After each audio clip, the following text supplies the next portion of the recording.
Mas quero saber a infância da Elô, depois a gente vai pra senhora. Já vai preparando tudo, hein, mãe? Quero saber esse fio de ferro tem, aí. lembrou, né? Tem algumas coisinhas que a gente lembra. Às vezes não lembra a história, mas lembra que apanhou, Lembra né? uns negocinhos, né? Mas como que foi sua infância? A gente pergunta bastante, né, amor? Na verdade, é a primeira pergunta que a gente faz sobre a infância. Bom, a nossa história é escrita em 4 capítulos, né? A infância, a adolescência, a juventude e a nossa idade adulta.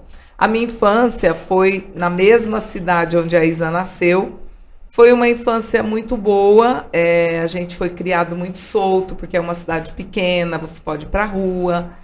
Meus pais trabalhavam muito, muito, muito, né? E eu ficava com uma tia da minha mãe. Praticamente nós fomos criados por essa tia da minha mãe que ajudava em casa e tudo mais. Meu pai e minha mãe trabalhavam na frente da nossa casa, eles eram cabeleireiros. E eu sempre brinquei muito, saía muito de casa, eu amava minhas bonecas. Então, eu brinquei de boneca até 14 anos de idade, eu entrava embaixo da mesa para brincar. Então, minha boneca preferida era a Suzy, que até depois que eu me casei, ainda a Maria Fernanda brincou com essa boneca. Tive usou uma também. Teve, Sônia? Usou as roupinhas nas Barbies dela, que minha mãe fazia. Minha mãe adorava costurar a roupinha da minha boneca, então ela fazia no tempo dela essas roupinhas, né? Eu tinha muitas amigas, fui uma pessoa sempre que tive muitas amizades. Você cantava de pequenininha? Eu cantava, eu adorava cantar. Eu cantava até em carroceria de caminhão. Olha só. Canta. Chegou a ser carreira?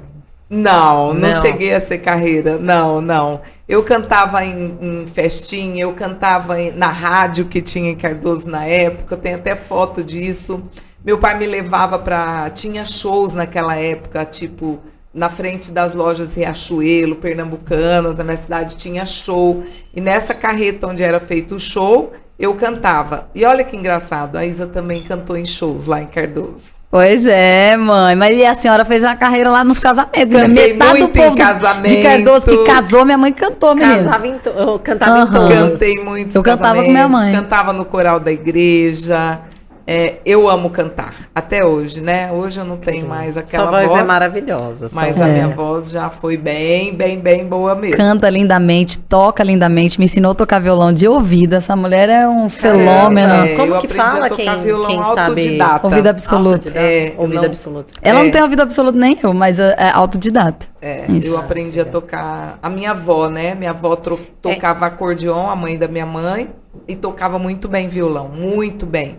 E ela me ensinou algumas notas então, e dali o dom veio dela. É. E antes dela, teve mais alguém que tinha esse dom? Que eu me lembre, não. A família do meu pai gosta até hoje muito de música, de festa, muito festeira. A família do meu pai é muito grande e sempre gostaram de festas. E meu pai adorava tocar um pandeiro, né, Isa? Lembra? Sim.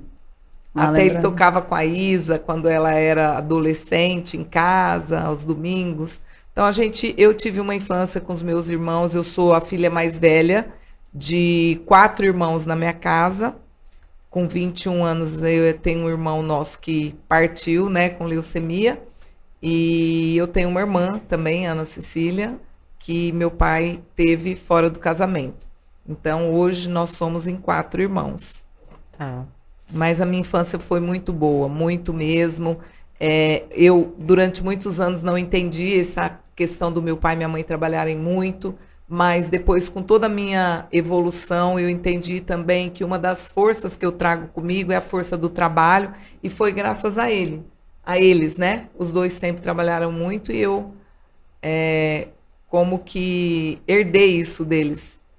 Então, hoje eu entendo e eu agradeço muito por ter os pais que eu tive. Que eu tenho ainda, que minha mãe ainda é viva, né? Elo, e com o entendimento e a sabedoria que você tem hoje, você ainda lida com algumas coisas que a gente sabe, né? Que a gente... A nossa vida adulta, a gente passa cuidando e curando de coisas que aconteceram na nossa infância. Você hoje lida com alguma coisa da sua infância? Sim, ainda. Eu acredito muito, Natami, que nós, e por tudo que eu tenho estudado, que, na verdade, nós temos memórias armazenadas no mais profundo, né, da nossa mente, no nosso subconsciente, na verdade. E lá, essas memórias estão armazenadas lá e elas se formam por conta do significado que nós damos a tudo que nós vivemos, a tudo que nós vimos, ouvimos, sentimos. Nós damos um significado, isso dá origem a uma memória, e essa memória guardada lá, ela vai dar origem às nossas crenças. E até hoje eu tenho questões que emergem em mim por conta dos meus comportamentos, que vêm dos meus sentimentos, dos meus pensamentos, daquilo que eu comunico ainda até hoje, e precisa ser ressignificado, precisa ser acessado, ressignificado e transcendido, porque a cura, ela só acontece quando a gente transcende. Quando eu transcendo o significado novo que eu dei para aquela memória, para aquele evento, aí sim eu consigo falar daquilo sem dor, sem sofrimento, e consigo também viver as situações que me remetem ao passado de uma outra forma. Não é apagar, né? Não é apagar, é dar um novo significado. E até hoje ainda eu vivo algumas coisas que precisam ser ressignificadas, e eu acredito que no dia que não tiver mais, vai ser o dia que eu tô pronta para ir embora, né? Então, e ainda não é nesse momento. Não é, glória a Deus. Porque eu ainda não realizei o meu maior sonho dos últimos tempos, que é ser avó, né? Então, eu tô aqui esperando. Já mandaram perguntas aqui que já vou fazer para vocês. Mas, mãe, eu tenho uma pergunta para te fazer. Como que supera a morte de um irmão? Eu acho que eu nunca superaria, meu Deus do céu. É uma dor muito grande, e principalmente a maneira como meu irmão partiu, né? Eu me lembro, assim, como se fosse hoje. Eu vim para São Paulo, na época eu tinha loja, eu vim fazer compras, e era dezembro, então era um mês bem movimentado, bem corrido, e eu deixei ele lá, estava vivo ainda, mas já estava no hospital. E um dia antes de eu ir embora de São Paulo, eu estava no hotel, sozinha, estava grávida da Cacau de 7 meses, e veio a notícia que me ligaram e falaram que ele estava muito mal, muito, muito. Mas como eu já sabia o que ele tinha, na hora eu já desconfiei, e eu comecei já a arrumar minhas coisas para ir embora, aquele desespero, sem saber o que fazer, e eu liguei para uma tia minha que morava em São Paulo, ela já estava sabendo. Ela falou para mim, vai para a rodoviária, mas isso era de madrugada, né? E eu fui de ônibus embora, eu e ela. Então, foi muito, muito doloroso, porque eu não sabia que ele já tinha partido, mas eu já tinha certeza dentro de mim. Né? Preparada, e aí, como ele estava no hospital em São José do Rio Preto, eu fui de ônibus até São José do Rio Preto, e chegando lá, eu falei, então vamos para o hospital. Vamos para o hospital, né?